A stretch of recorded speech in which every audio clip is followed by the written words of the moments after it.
ও মুসলমান, এই পৃথিবী রব্বে কারীম সুন্দর করে সৃজন করলেন। জমিন ছিল না, আল্লাহ পানি সৃষ্টি করলেন।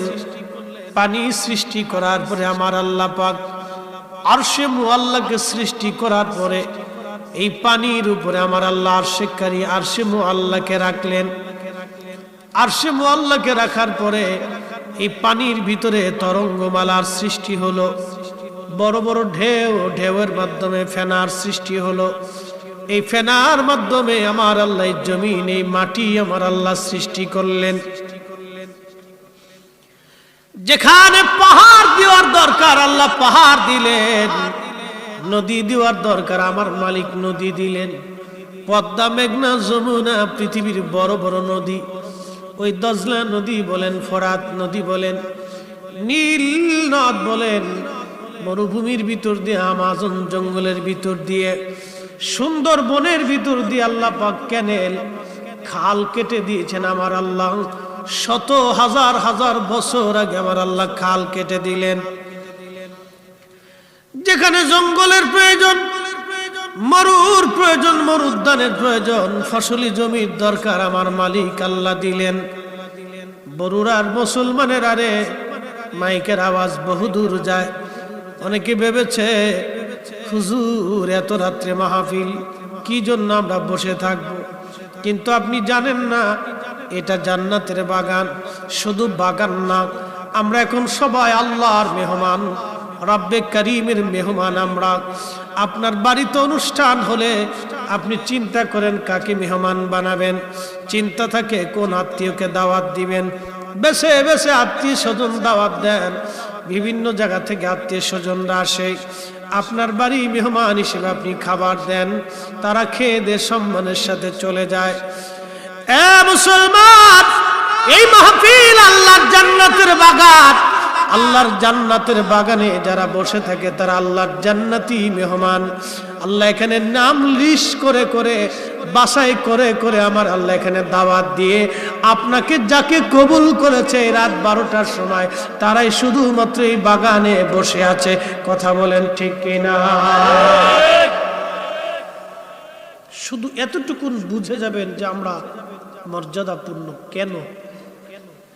আপনার বাড়িতে একটা অনুষ্ঠান যদি হয়, ছেলের বিবাহ, নাতির মুসলমানি, খাতনার অনুষ্ঠান যদি হয়, উলিমার অনুষ্ঠান, ফাতিহার অনুষ্ঠানে আপনি নাম লিস্ট করেন কাকে কাকে দাওয়াত করা হবে।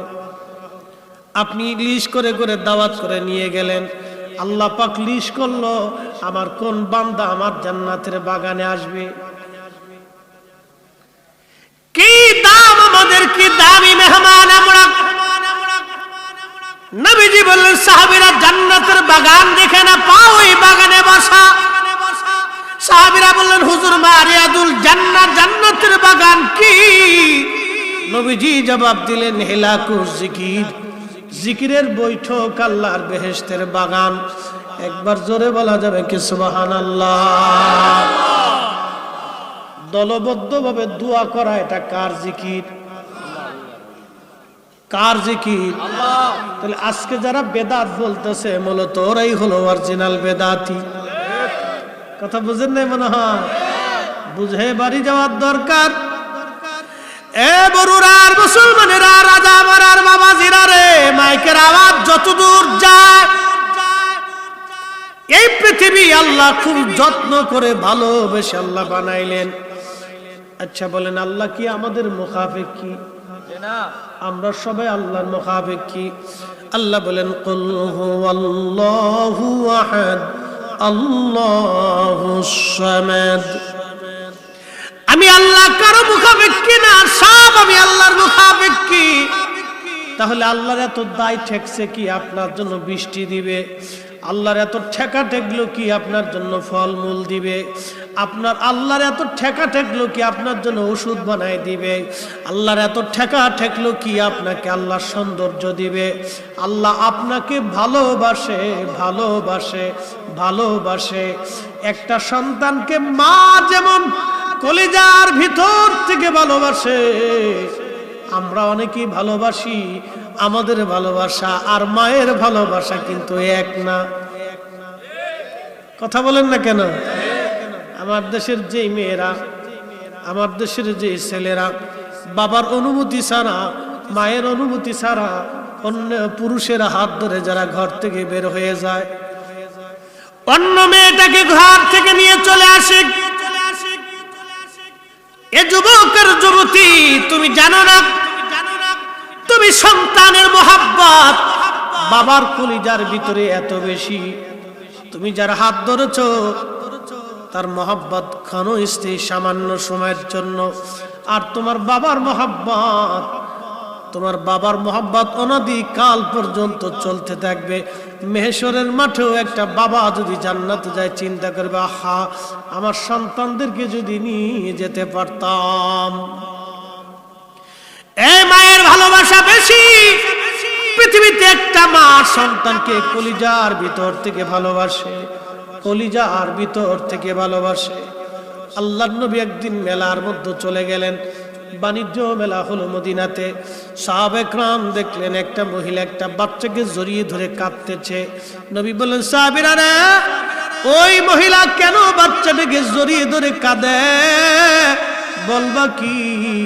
সাহাবীরা বলেন, ইয়া নবী আল্লাহ, এই জন্য কাঁদে গো নবীজি, এই জন্য কাঁদে যে ওই মহিলার বাচ্চা মেলার মধ্যে হারিয়ে গিয়েছিল, ওই বাচ্চাটাকে সে খুঁজে পাইছে।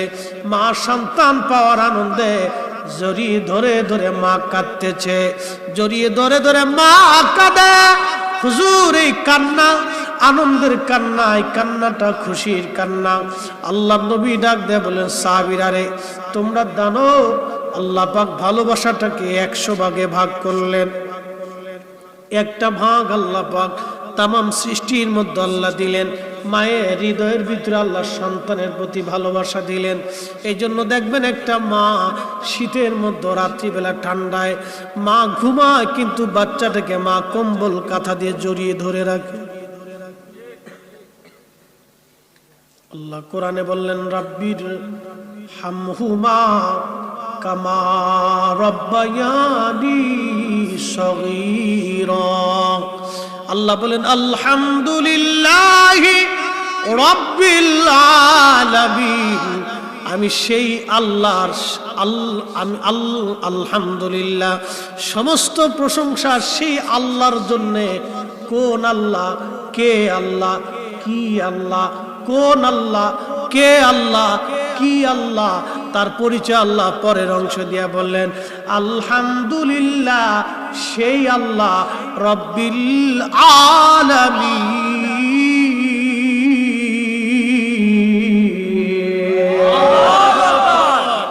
সেই আল্লাহ যে আল্লাহ রব।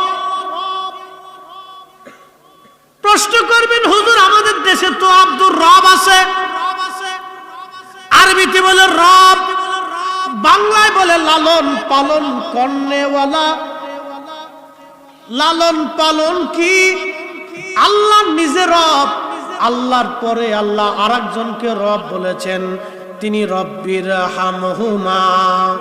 আমার সাথে বলেন, রব্বির হামহুমা কামা রব্বায়ানি সগীরা। তিনি অন্য কেউ না, তিনি আমাদের মা, আমাদের বাবা। কথা বলেন ঠিক কিনা? আপনি ভাবতে পারেন, হুজুর আমি আমার মারে খাবার দেই, কাপড় কিনে দেই, ওষুধ কিনে দেই, চিকিৎসা আমি করাই, আর ভাবতেছেন হক আদায় হয়ে গেল। না, হক আদায় হবে না। আল্লাহ মা বাবাকে রব কেন বললেন বুঝেন? আপনি যখন মায়ের কোলের মধ্যে ছোট্ট ছিলেন, মা আপনাকে গাড়ির ভিতরে করে কোলে করে নিয়ে যাচ্ছে আপনার নানুর বাড়িতে। হঠাৎ করে গাড়ির মধ্যে আপনি বাথরুম করে ফেলছেন, সবার মুখের মধ্যে কাপড় চলে গেল, কিন্তু একজনের মুখে কাপড় যায় নাই। তিনি কে? এনার নাম রব। ওনাকে আল্লাহ আল্লাহর পরে রব বলছে, লালন পালন করনে বলা বলছে। সবার মুখের মধ্যে কাপড় চলে গেল,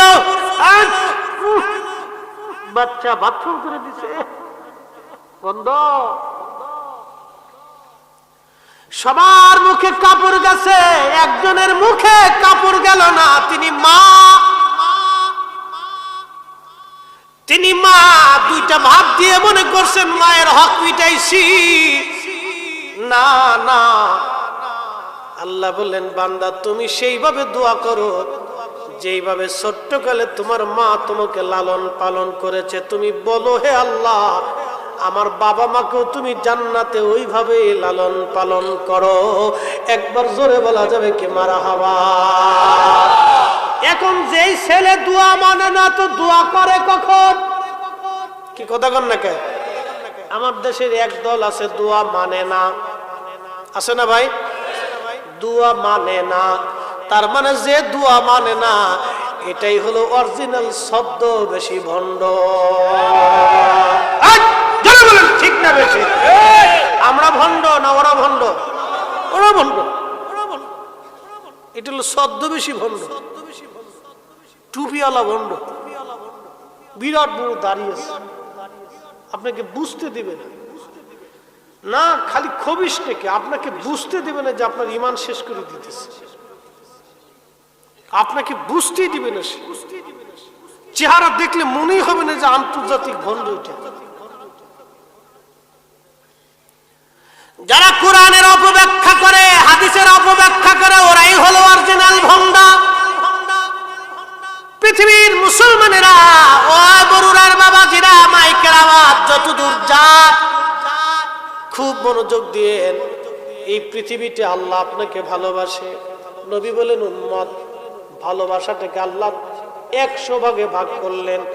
100 ভাগ ভালোবাসার ভিতরে আল্লাহ একটা ভাগ সৃষ্টির মধ্যে বন্টন করে দিলেন, আর 99 ভাগ ভালোবাসা আল্লাহ তার নিজের কাছে জমা করে রাখলেন। না হয় নাই? আরো জোরে। আপনারা খুশি না বেজার? খুশি। কিন্তু আল্লাহর ভালোবাসা পাইতে হলে কি করা লাগবে? আল্লাহ একটা সূত্র দিয়ে দিছে।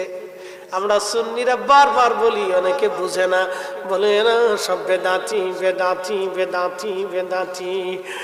কুল ইন কুনতুম তুহিব্বুনাল্লাহা ফাত্তাবিউনি।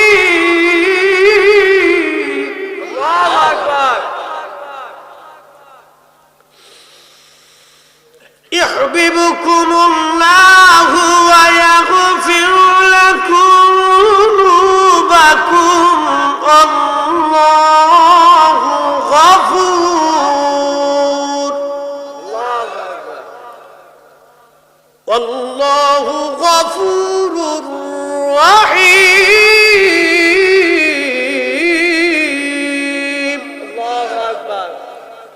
আল্লাহ বললেন হাবিব আপনার উম্মত আমার বান্দাদেরকে জানান আমি আল্লাহর কাছে 99টা ভালোবাসা জমা রাখছি। কত ভাগ? 99 ভাগ ভালোবাসা আমি আল্লাহর কাছে জমা রাখছি।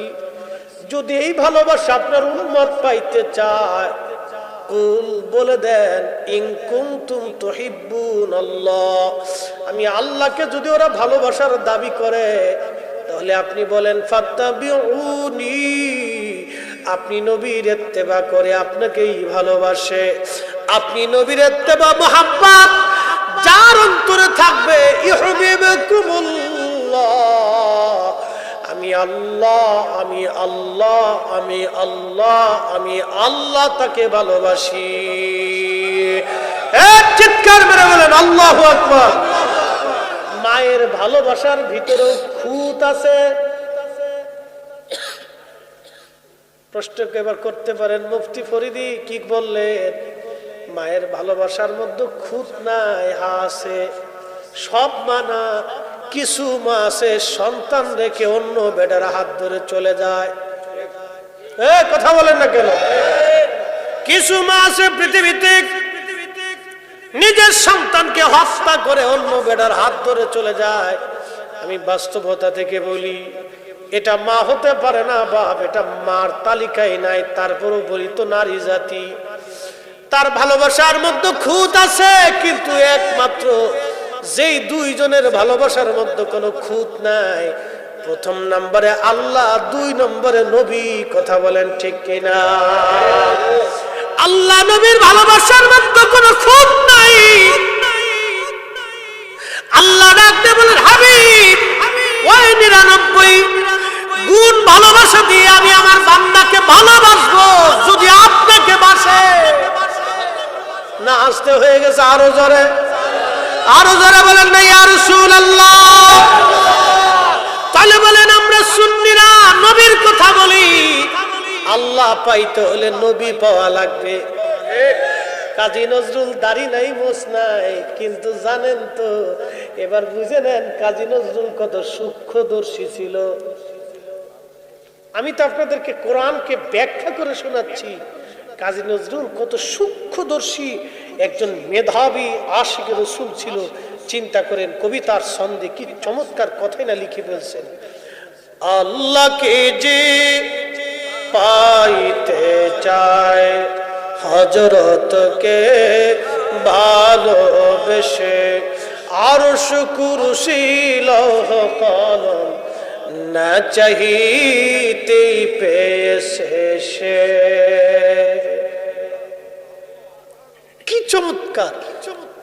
আল্লামা ডাক্তার ইকবাল পাকিস্তানের লাহোরে বসে বসে কবিতার ছন্দে লেখলেন মগজ কোরআন রূহে ঈমান জানে দিন হাসতে হব্বে রহমাতুল লিল আলামিন।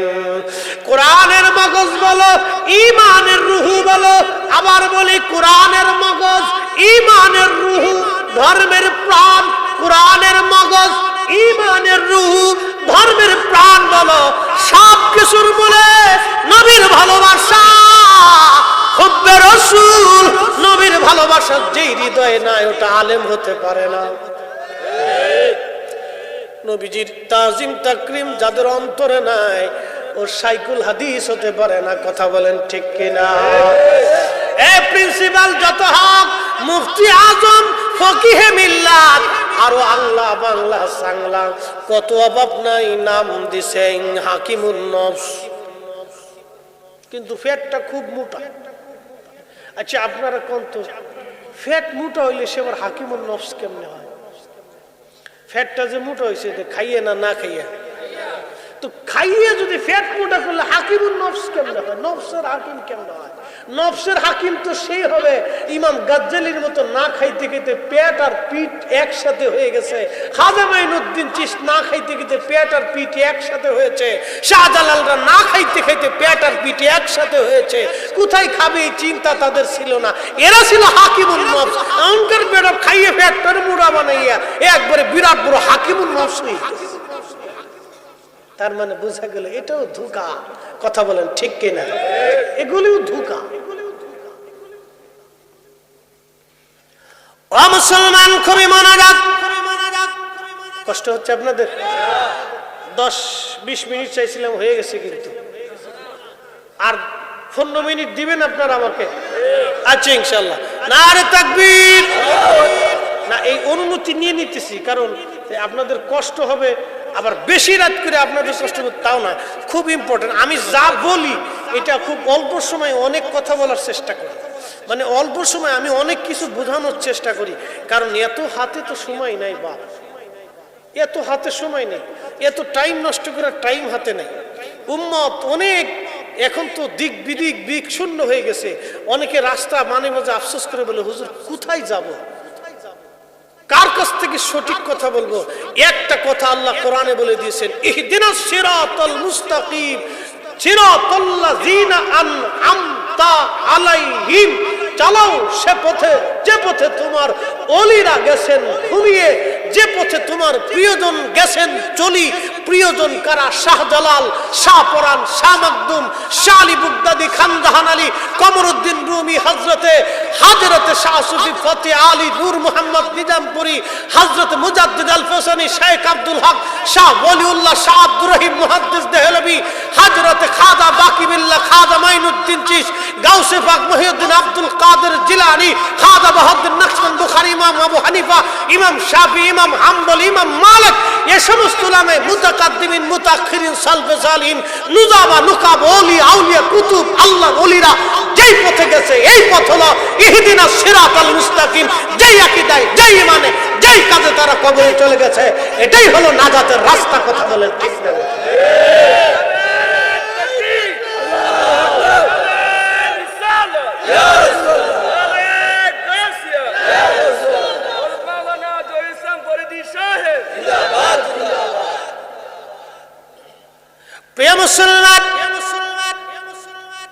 সময়ের সংক্ষিপ্ততায় আল্লাহ বললেন আমি ওই 99 প্রকার ভালোবাসা পুরাটা দিয়ে আমি তার ভালোবাসি। ويغفر لكم ذنوبكم والله غفور رحيم। শুধু খালি ভালোবাসি না, আমার বান্দার জীবনে যদি কোনো অপরাধ হয়ে যায়, গুনাহ হয়ে যায়, আমি আল্লাহ সমস্ত গুনাহগুলিকে একবারে মিটিয়ে দেই, নিষ্পাপ বানাইয়া তাকে মাসুম বানাইয়া আমি আল্লাহ তার ওলি বানায় নেই। একবার আওয়াজ তুলে বলা যাবে কি ইয়া রাসূলুল্লাহ। তাহলে আল্লাহ পাইতে হলে নবী, কথা বলেন, আল্লাহ পাইতে হলে নবী, নবী ছাড়া আল্লাহ পাওয়া যায় না, ঠিক কিনা? এই জন্য আমরা সুন্নিরা আমাদের যত গুনাহ হোক না কেন, ইয়া নবী সালামু আলাইকা বললে আমরা আর বসতে পারি না। আমরা তখন আর নিজেকে বসিয়ে রাখতে পারি। যারা নিজেকে বসিয়ে রাখে তারা অনেক বড় ইবাদত গুজার, মানে এত ইবাদত করছে যে ইবাদত করতে করতে বুজুর্গ আলাইহিস সালাম এত পরিমাণে হয়েছে যে শয়তানের চাইতে বেশি করে আলাইছে। হ্যাঁ, ওরে সর্বনাশ,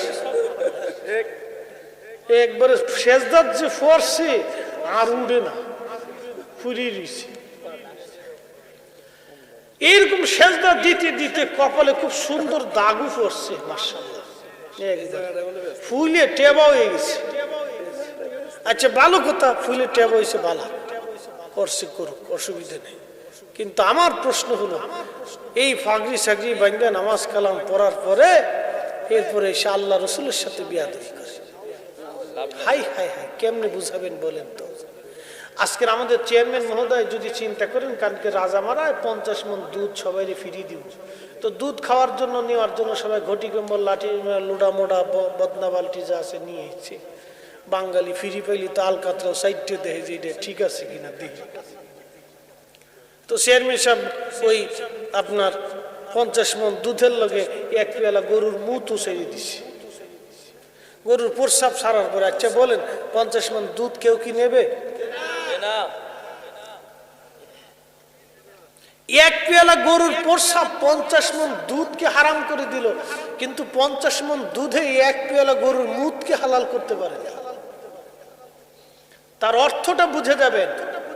50 বছর ইবাদত হবে, তাহাজ্জুদ হবে, জিকির হবে, ফিকির হবে, নামাজ হবে, রোজা হবে, কালেমা হবে, দান হবে, সদকা হবে, আপনার জীবনে বহু ইবাদত হবে। আপনি মাকামে ইব্রাহিমে বসে বসে কানবেন, আল্লাহর ঘরে গিলাপ ধরে কাবা শরীফের পাথরের ঘরটা ধরে সুন্দর করে কেঁদে কেঁদে চুমাকে আল্লাহর কাছে বারবার বারবার ক্ষমা চাবেন, দোয়া চাবেন।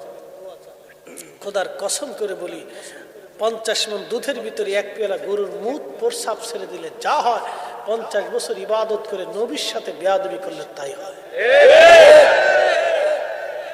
এখন আপনি যদি না বুঝেন তাহলে আপনার বুঝের দোষ, আমার বুঝানোর দোষ না। আপনি যদি না বুঝেন তাহলে আপনার বুঝের দোষ, আমি আপনাকে বুঝাইতে পারিনি, অর্থাৎ আপনি বুঝেন না। তো আপনি বুঝেন না তো আমি করব কি?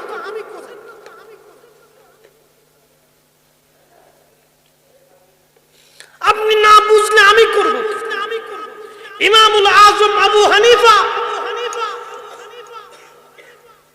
100 বার আল্লাহ তাকে স্বপ্ন দেখেছে। কতবার? তাহলে আল্লাহ তারে ভালোবাসে না নাকি বলে? এই লোকটা মদিনায় যাওয়ার পরে 7 দিন পরে ইমাম মালিক রে বললেন, মালিক আমাকে বিদায় দাও, মদিনার থেকে চলে যাও। ইমাম মালিক বলতেছে, হুজুর বলেন কি, আপনার মতো এত বড় ইমাম মদিনায় 7 দিন মাত্র থেকে চলে যাবেন? মদিনায় কত মানুষ এসে সারা জীবন মদিনা কাটাইতে চায়, আপনি চলে যেতে চান? ইমাম আজম আবু হানিফা ডেকে বলে, ইমাম মালিক রে, আমি তো একজন মানুষ, কি করে আমি মদিনাতে থাকবো বলো তো? আমি তো মারা যাব। বলে, হুজুর কি হয়েছে আপনার? বলে, ইমাম মালিক রে, যে রোগে তোমারে ধরছে ওই রোগেও আমারে ধরছে। ইমাম মালিক 80 বছর মদিনায় জুতা স্যান্ডেল পরে নাই, 80 বছর ধরে মদিনাতে জুতা স্যান্ডেল পায় দেয় নাই, পায়খানা প্রসাব মদিনার হাউদের মধ্যে করে নাই। একবার জোরে বলা যাবে কি মারহাবা? ইমাম মালিক ডেকে বলল, হুজুর কি বলেন আপনি? বলে, ইমাম মালিক রে, আজকে 7 দিন হলো আমি ইমাম আজম আবু হানিফা 7 দিন ধরে আমি পায়খানা প্রসাব করি না। বলো ইমাম মালিক, যে মদিনার মাটির মধ্যে নবী ঘুমায়, ওই মদিনার মাটির মধ্যে আমি কি করে পায়খানা প্রসাব করি? চিৎকার মেরে বলা যাবে কি ইয়া রাসূলুল্লাহ? আমি মোহাব্বত আপনাকে কি করে বুঝাবো বলেন তো? আমি রসুলের প্রতি তাজিম আপনাকে কি করে বুঝাবো? কোন দলিল দিয়ে বুঝাবো বলেন তো? অথচ পৃথিবীর 4 আলেমের 2 আলেম, পৃথিবীর 4 ইমামের 2 ইমাম। ইমাম মালিক রে ভালোবাসার কারণে নবীজি 100 বার স্বপ্নে দেখি কথা বলেছিলেন, আর ইমাম আবু হানিফাকে আল্লাহ ভালোবেসে তার সাথে 100 বার স্বপ্নে কথা বলেছিলেন। আমি কি করে আপনাকে বুঝাবো বলেন তো? বলে, হুজুর তাহলে খান কি? ইমাম আবু হানিফা বললেন, ইমাম মালিক 7 দিনে মাত্র 7টা খেজুর খেয়ে আমি বেঁচে আছি। 7 দিনে মাত্র 7টা খেজুর খেয়ে আমি বেঁচে আছি। আমি খানা খাই না, কারণ বাথরুমে ধরবে। বাথরুমে ধরলে কোন মাটির মধ্যে আমি বাথরুম করব, যে মাটির ভিতরে আমার নবী ঘুমিয়ে আছে। ইমাম মালিক রে, পানি আমি পান করি না, হাতের মধ্যে পানি ঢেলে এই হাতের মধ্যে জিহ্বা দিয়ে চেটে আমি কোন রকম কলিজা ঠান্ডা করি, কলিজা আমি ঠান্ডা করি। কারণ রে, যদি পানি পান করি বেশি করে তো প্রস্রাবে আমাকে ধরবে। আমি এই মদিনার মাটির মধ্যে কোন জায়গা প্রস্রাব করব, যেই মাটির মধ্যে আমার নবী ঘুমায় গেছে।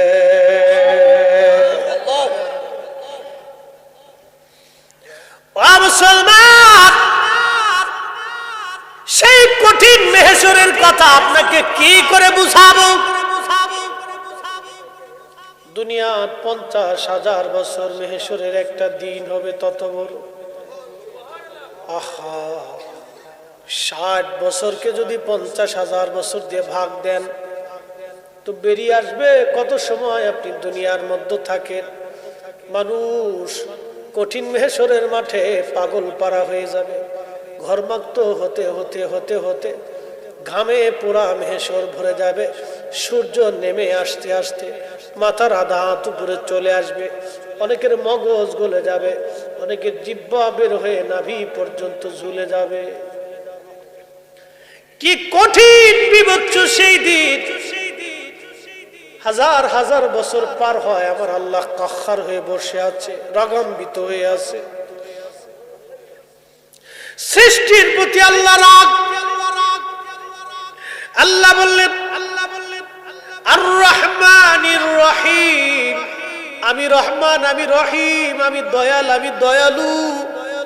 এরপর আল্লাহ বলেন মালিকি ইয়াউমিদ্দিন, আমি বিচার দিনের মালিক, বিচার দিনের মালিক।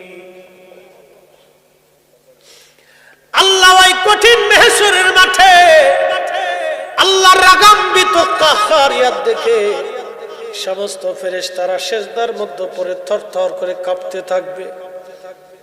জিন জাতিরা কাঁপতে থাকবে, মানব জাতি কাঁপতে থাকবে। কঠিন ওই মেহশরে সব মানুষগুলি পাগল পারা হয়ে দৌড়াইয়া হযরত আদম সফিউল্লাহর কাছে যায় বলবে, বাবা আদম গো, আপনি আমাদের আদি পিতা ছিলেন, আল্লাহ আদর করে আপনাকে সৃষ্টি করেছিলেন, জান্নাতে আল্লাহ রেখেছিলেন। আপনি একটু আল্লাহর দরবারে যে আল্লাহকে কাহ্হারিয়াত থেকে নরম বানায় দেন। আদম নবী বলবে, আমার সন্তানরা আমার কাছে আইসো না, চলে যাও, আমি খুব পেরেশানির মধ্যে আছি। যাও, তোমরা আমার থেকে অন্য কোন নবীর কাছে যাও। নূহ আলাইহিস সালামের কাছে যাবে, নূহ নবী একই কথা বলে দিবে, যাও, আজকে আমার দরবারে কোনো কাজ হবে না। ইব্রাহিমের কাছে সে বলবে, খলিল, আল্লাহ আপনাকে আদর করে খলিলুল্লাহ বানাইছে। আপনি একটু আল্লাহর দরবারে যান, আপনি তো আল্লাহর বন্ধু। ইব্রাহিম আলাইহিস সালাম সাহস করবে না, না না তোমরা অন্য কোনো পয়গম্বরের কাছে যাও, আমি খুব পেরেশানির মধ্যে আছি, তার মানে গুনার জন্য না। কিন্তু আল্লাহর কাহারিয়াত দেখে নবীরা পর্যন্ত হাঁটু গেড়ে বসে যাবে, অর্থাৎ চিন্তা করবে কেমনে আল্লাহকে রাজি করা যায়, কেমনে আল্লাহকে নরম করা যায়। সৃষ্টির প্রতি আল্লাহ বেজার হয়ে যাবে ওই দিন। কঠিন কাহারিয়াতকে নরম করবে আল্লাহকে। সব মানুষেরা দৌড়াইয়া মুসা কালিমুল্লাহর কাছে যাবে। মুসা তুমি তো কালিমুল্লাহ, আল্লাহর দরবারে যাও, আল্লাহর সাথে কথা বলো। কালিমুল্লাহ বলবে না গো, আজকে আমার পক্ষবার জোরে বলা যাবে কি ইয়া রাসূলুল্লাহ। শ্রেষ্ঠ নবী দিলাম রে তরিয়ে নিতে রোজ হাসরে, বলেন শ্রেষ্ঠ নবী দিলাম রে তরিয়ে নিতে রোজ হাসরে, পথ না ভুলি তাই তো দিলে, পথ না ভুলি তাই তো দিলে পাক কুরআনের বাণী। খুদা তোমার মেঘের বাণী, সুন্দর ফুল সুন্দর ফল মিঠা নদীর পানি, খুদা তোমার মেঘের বাণী, খুদা তোমার মেঘের বাণী। বন্ধু আমার, হযরত ঈসা রুহুল্লাহ বলবে যাও ওই নবীর বারগাহে। আজকে নবী ছাড়া আর কোনো উপায় নাই। সৃষ্টির সবাই দৌড়ায় যাবে, দৌড়ায় আল্লাহ নবীর সামনে। আমরা উম্মত যারা আছি কাঁদতে থাকবো, হুজুর কঠিন এই মেহেশর আমাদের আর সহ্য হচ্ছে না। নবী গো, ঘর্মাক্ততা, কঠিন তেজস্বীতায় সূর্যের তাপে আমরা দিশে হারা হয়ে গেছি, তৃষ্ণার যন্ত্রণায় কাতর হয়ে গেছি, জিহ্বা আমাদের বের হয়ে গেছে, কলিজা আমাদের শুকায় গেছে। আল্লাহর নবীর সামনে উম্মতরা দাঁড়ায় দাঁড়ায় কাঁদবে। হুজুর গাউসে পাক কাঁদবে, হুজুর খাজা মাইনুদ্দিন চিস কাঁদবে, হুজুর দাতাগঞ্জে বক্স কাঁদবে, হুজুর বাহাউদ্দিন নাসির বুখারী কাঁদবে, হুজুর মুজাদ্দিদ আল ফুসানি কাঁদবে, ইমাম শাফিঈ কাঁদবে, ইমাম হাম্বলি কাঁদবে, ইমাম মালিক কাঁদবে, ইমাম আবু হানিফা কাঁদবে। ও বন্ধু, তাবিঈরা কাঁদবে, তাবিঈনরা কাঁদবে, সাহাবীরা কেঁদে ফেলবে। নবী গো, মেহশর বড় কঠিন লাগে। আল্লাহ পাক হাবিব এই কান্নার দৃশ্য দেখে আর সহ্য করতে পারবে না। একটা দৌড় মেরে আরশে মুআল্লার সামনে রাব্বে করিমের কুদরতি কদমের নিচে মাথা নত করে সেজদার মধ্যে পড়ে নবী কেঁদে কেঁদে বলবে, ইয়া রব হাবলি উম্মতি, ইয়া রব হাবলি উম্মতি। আল্লাহ, আমার উম্মতের হবে কি? আমার উম্মত গুনাহগার, আমার উম্মত গুনাহগার। ইয়া রব হাবলি উম্মতি, আমার উম্মত বড় গুনাহগার আল্লাহ, আমার উম্মত বড় গুনাহগার আল্লাহ। আল্লাহ ডাক দিবে, হাবিব মাথা উঠান, আজকে আর কাঁদবেন না গো নবী, আপনি মাথা উঠায় দেন। হুজুর আমি কোরআনে বলেছি, আসা আইয়াবআসাকা রাব্বুকা মাকামান মাহমুদা।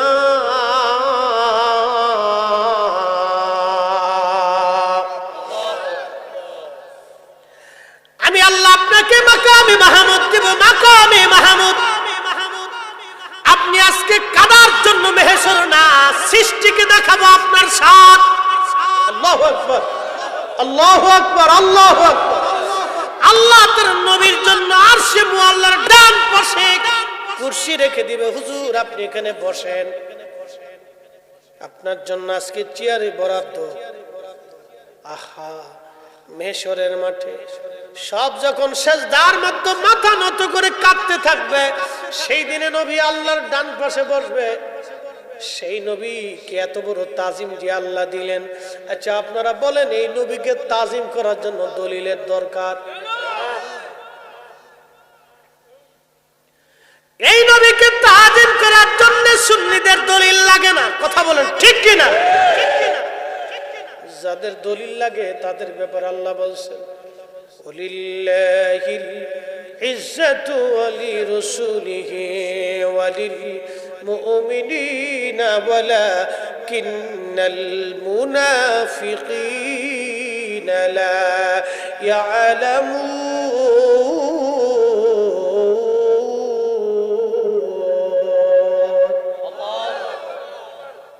ওয়াজ শেষ। 15 মিনিট চাইছিলাম, হয়ে গেছে, আরো 15 মিনিট। আচ্ছা না, 15 মিনিট আগে শেষ হোক, তারপরে 10 মিনিট আগে, কারণ আমার ওই আয়াতের দুটো অর্থ করে দিয়ে যাব। খুব মনোযোগ। আমি আগে বলছি আমি এই আধা ঘন্টা ওয়াজ, 3 ঘন্টার ওয়াজ আধা ঘন্টা করার অভ্যাস আছে, কারণ এটা আমাদের একটা হ্যাবিট।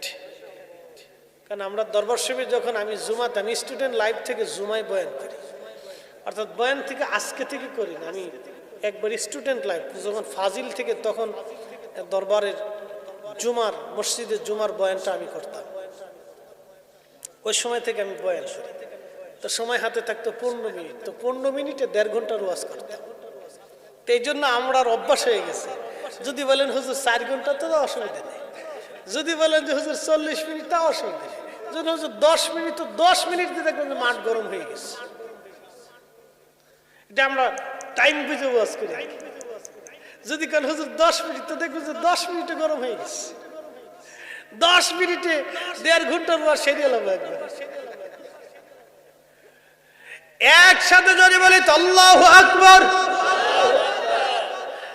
আল্লাহ বললেন ইজ্জত আমি আল্লাহর জন্য, ইজ্জত আমি নবীর জন্য, ইজ্জত আলী সালিহিন সিদ্দিকিন শুহাদা সাহাবা আল্লাহর ওলিদের জন্য। হুজুর ওয়ালাকিন্নাল মুনাফিকিনা লা ইয়ালামুন, মুনাফিক বুঝে না, মুনাফিক বুঝে না, মুনাফিক বুঝে না, মুনাফিক বুঝে না, মুনাফিক বুঝে না। এখন আপনারা বলেন হিন্দুদের মধ্যে মুনাফিক আছে? কথা বুঝেন নাই? হিন্দুরা তো তারা একটা ধর্ম মানে, তাদের ধর্মের নাম সনাতন ধর্ম। তো সনাতন ধর্মে তো আর আমরা মুনাফিক নাই, আছে? খ্রিস্টান একটা ধর্ম মানে, খ্রিস্টীয় ধর্ম, ওটার ভিতরে মুনাফিক নাই। আচ্ছা ইহুদি ধর্মের ভিতরেও মুনাফিক নাই। শিখ যারা, বৌদ্ধ যারা, তাদের মধ্যে মুনাফিক নাই। তো মুনাফিক আছে মুসলমানের ভিতরে। এই আস্তে কোন কে? তার মানে বোঝা গেল টুপি পরে মুনাফিক, দাড়ি আছে মুনাফিক, জুব্বা আছে মুনাফিক, নামাজ আছে মুনাফিক, মসজিদ আছে মুনাফিক, এই দান সদকা আছে মুনাফিক, হাজি সাহেব মুনাফিক। আস্তে কোন কে? জোরে বলেন। আমি বলছি? কে বলছে? আল্লাহ। কে? মুনাফিক কি হিন্দুদের ভিতরে না মুসলমানের ভিতরে? মুসলমানের ভিতরে। এই যে বুঝে গেছেন এবার। তাহলে মুসলমানের অন্তরে কালেমা আছে না নাই? আছে। কুরআন আছে না নাই? আছে। মসজিদ আছে না নাই? টুপি দাড়ি জুব্বা পাগড়ি সব আছে, কিন্তু মুনাফিক। ওয়ালাকিন্নাল মুনাফিকিনা লা ইয়ালামুন। আল্লাহ কইছে ওরা বুঝে না, তো আমি কেমনে বুঝাবো ভাই? না, আল্লাহ নিজেই কইছে ওরা বুঝে না। মানে কি বুঝছেন? বুঝবার চাই না, বাঁকা বাঁকা বাঁকা। হাজার দলিল দিল কেন বুঝের ব্যাপার সহজ।